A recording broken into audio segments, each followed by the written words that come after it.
Reverend Isaac Simmons lived in Amite County, Mississippi, and owned 270 acres of land that had been in his family since 1887. This was very unusual among black families in the South, where racism and poverty had made it very difficult to own any land. Reverend Simmons worked the land with his children and grandchildren, producing crops and selling the property's lumber. Simmons was creating generational wealth for him and his family, and the whites in the area were furious. In 1941, a rumor spread that there was oil in southwest Mississippi. A group of 6 white men decided they wanted Simmons' land and told him to stop cutting lumber. Simmons decided to consult a lawyer to work out the dispute and ensure his children would be the sole heirs to his property. This was to no avail.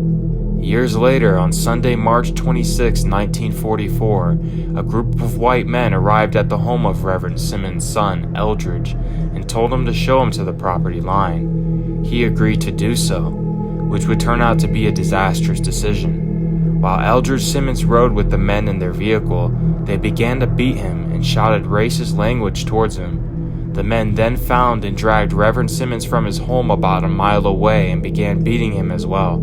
The men drove both Simmons and his son further onto the property and ordered Reverend Simmons out of the car, cut out his tongue, and shot him multiple times in front of his son. They then told his son that he needed to vacate the property in 10 days, or else he would be next. The white men who committed the lynching took possession of the land.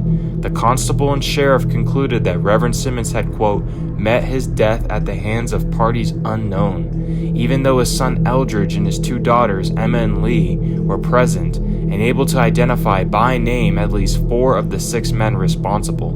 The sheriff couldn't care less. Emma, Lee, and other members of the family fled Amite County, Mississippi over the next 2 days, fearing for their lives, before their father's funeral on March 29th. Eldridge remained in town for the funeral, but was taken into police custody the next day supposedly for his own protection. Held in jail for more than a week despite being the victim, Eldridge was released from jail on April 8th and was urged to leave the county.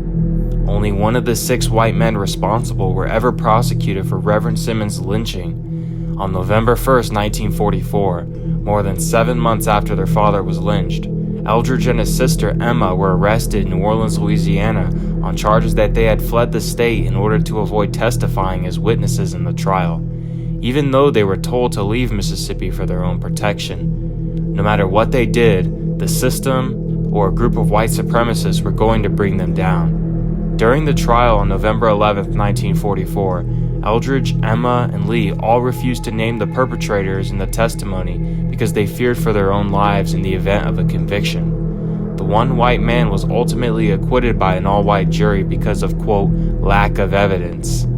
The land was never given back to Reverend Simmons' family, nor were any of the 6 men convicted for their crimes.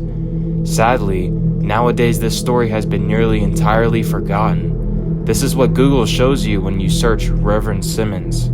Hopefully this video educated you about this tragic story.